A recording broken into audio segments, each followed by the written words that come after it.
Hola chicos, espero que estén muy bien. Aquí el profe Luis una vez más y hoy vamos a hablar acerca de la modernidad y posmodernidad filosófica.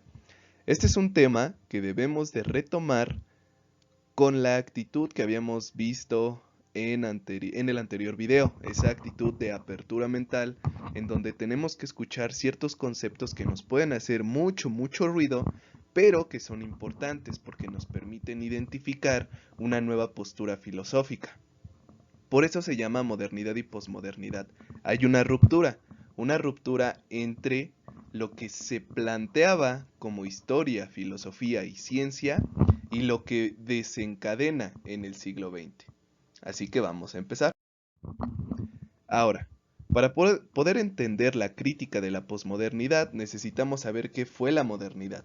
Ustedes ya lo saben, es una temporalidad histórica que nos permite, obviamente, ubicar e identificar ciertos acontecimientos o progresos sociales y económicos de la humanidad.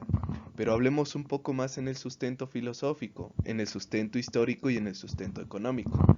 Primero, la modernidad nos habla de la transformación del feudalismo al capitalismo, es decir, del tránsito en donde las tierras y el señor feudal tenían el poder a donde los empresarios a través de las industrias empiezan a crear y financiar su fortuna. También nosotros podemos identificar aquí que el capitalismo es este proceso económico que cambia la dinámica social. Esta dinámica social es ejemplificada por la filosofía. 2. Se gesta entre el siglo XVI y XIX. Esto quiere decir que nos permite, básicamente durante 3 siglos, aglomerar toda esa producción intelectual y traducirla en innovaciones científicas. 3, perdón. Su punto culminante fue la Ilustración. Ahora, el siglo de las luces, durante el siglo XVIII y siglo XIX, es básicamente la línea de progreso a través de la ciencia. Si la ciencia seguía bajo esa línea ascendente, pues obviamente la humanidad iba a crecer con ella. Eso es lo que se esperaba como modernidad. 4. La confianza en la razón. Para que pudiera haber modernidad y para que la ciencia ocupara un lugar preponderante dentro de la filosofía y dentro, obviamente, de la dinámica social, la razón era la principal herramienta. Era vista como el medio, como la técnica para poder llegar al progreso social. Por eso tenemos a grandes filósofos como Kant y como Descartes que confían en que la razón nos va a permitir crecer no solo como humanidad, no solo como tecnología, sino también éticamente. Pero a todo esto, ¿cuál era el fin de utilizar esa razón? Pues obviamente el progreso. Se creía entonces que el progreso iba a ser secuencial, no iba a parar, que todo esto iba a seguir bajo su mismo camino, bajo su misma intensidad. Esa es la modernidad. Nosotros podemos definirla con algo muy básico: la confianza en la razón para llegar al progreso. Hablemos entonces de la crítica. Ahora, la crítica hay que identificarla como una actitud, como una acción que nos permite evaluar hasta dónde ha sido el progreso de una construcción, de un avance. La posmodernidad la podemos entender desde dos perspectivas, chicos. La primera, pues obviamente que es una línea temporal si lo vemos desde la perspectiva histórica, pero la segunda es una crítica filosófica, un estado, ¿sale? Es como un estado de la materia, en donde nosotros podemos realizar una evaluación de qué fue lo que logró la modernidad y qué es lo que le falta todavía lograr.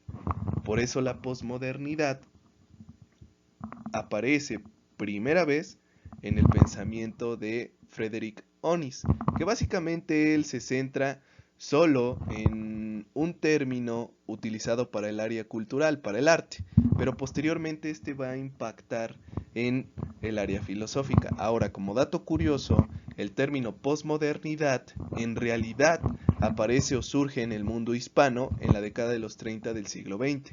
Así que ahí ya tenemos como dos grandes vertientes. 2. El filósofo Lyotard propone en su libro La modernidad explicada para los niños que la posmodernidad es una era de vacío, es decir, es un momento en el que los avances de la modernidad no se traducen en el progreso social que habían implementado.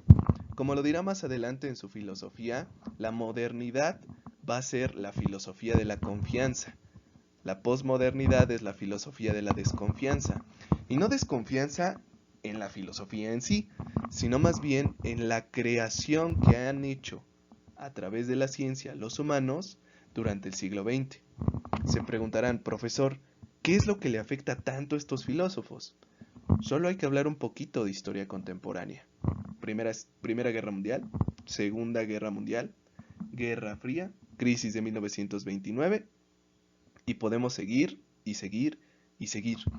Lo importante aquí es que los filósofos ven que esos valores de progreso que traía la modernidad no están impactando, no se están consolidando.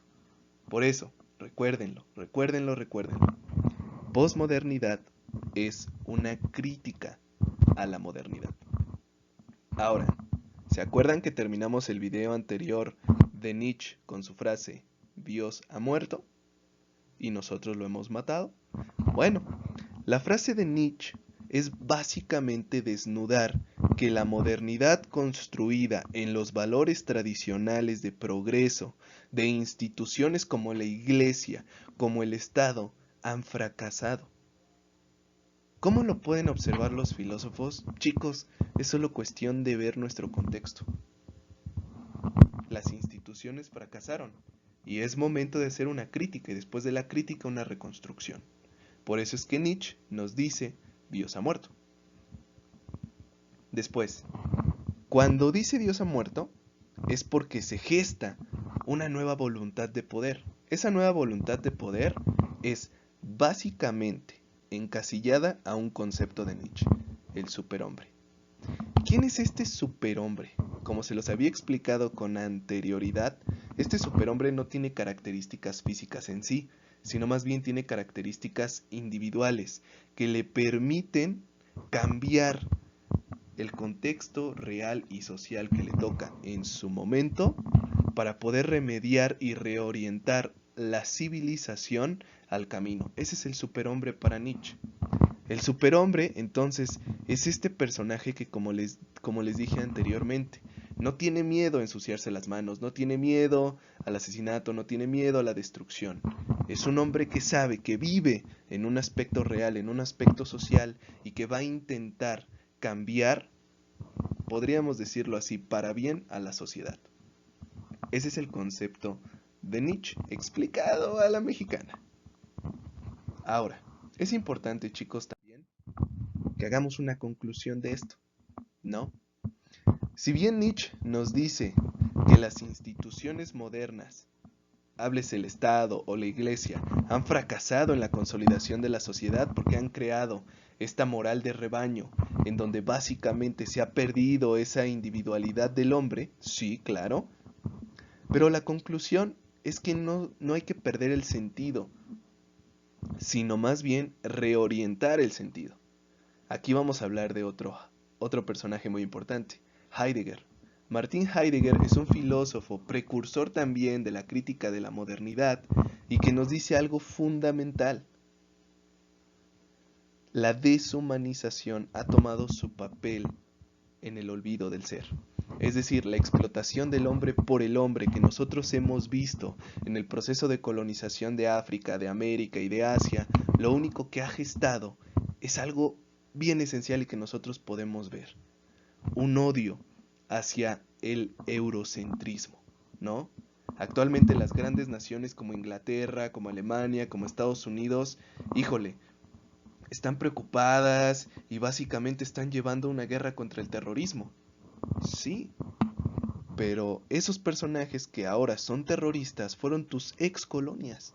Los explotaste, los subyugaste, los humillaste, controlaste su pueblo, trataste de cambiar su cultura. Yo creo que cualquier persona, en su sano juicio, que atentaran contra su identidad respondería de la misma manera. Por eso Heidegger dice el olvido del ser. A lo mejor a él no le toca ver, ¿no?, el terrorismo en sí, pero es una buena analogía que nos permite identificar que no porque vengas o seas de un país diferente, no eres un ser humano. Por eso el olvido del ser. 2. También propone que la cuestión tecnológica se ha obviamente puesto por encima del arte y la construcción de la imaginación. Y eso es muy cierto, chicos. Con tal de innovar tecnológicamente, hemos perdido esa creatividad en el arte. No nos hagamos que la Virgen nos habla, chicos. El arte ha empeorado. Actualmente obras de arte que se cotizan hasta en $20,000, $25,000, en el momento más hermoso del siglo XIX no hubieran valido nada. Y no por eso hago una crítica al arte, sino más bien una crítica a que la tecnología ha quitado la creatividad en el arte. 3. Ahora, la crítica no aceptada por todos. Como les dije al principio, algunos filósofos no consideran que la posmodernidad sea algo válido dentro del pensamiento filosófico y temporal. Pero, como diría Lyotard, no es una temporalidad, es solo un estado, en donde la crítica juega un papel fundamental. Ahora, hablemos del surgimiento de la posmodernidad. Para muchos filósofos, Nietzsche y Heidegger son los precursores de la filosofía posmoderna. Nietzsche específicamente con su concepto de el yo. Aquí podemos ver la primera crítica a la modernidad. Según Nietzsche, el yo es una ilusión y construcción social. Se preguntarán, profe, ¿cómo? Sí, es una construcción social para responsabilizar a un individuo de sus actos. Ahora, esta creación del yo fue un proceso inconsciente. Con el surgir de la estructura social, poco a poco tuvimos que aceptar la responsabilidad, por ejemplo, de nuestra función económica, de nuestra función social, de nuestra función cultural dentro de la sociedad. También Nietzsche nos dice que el concepto del yo es ese concepto que esclaviza a los hombres. Espero que les haya gustado el video, chicos. Sí fue muy difícil estructurar también este video, ya que son conceptos muy difíciles y que básicamente se tienen que vulgarizar, por así decirlo, para que ustedes los puedan entender. Ahora, no se me van sin antes realizar su actividad.